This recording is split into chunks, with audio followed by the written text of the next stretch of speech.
Setiap malam, pria ini selalu mendengar suara aneh dan keras yang berasal dari plafon rumahnya. Dia udah beberapa kali ngecek, barangkali di atas itu ada tikus kali ya. Tapi suara itu makin hari makin terdengar keras. Karena penasaran, dia coba memasang kamera CCTV untuk melihat apa sebenarnya yang terjadi. Dan inilah yang terjadi.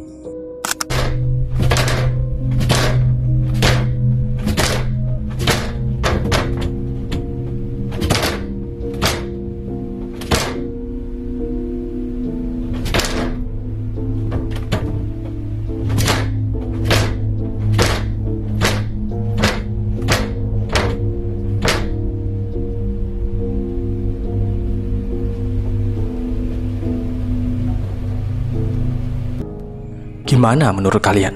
Apakah itu beneran tikus?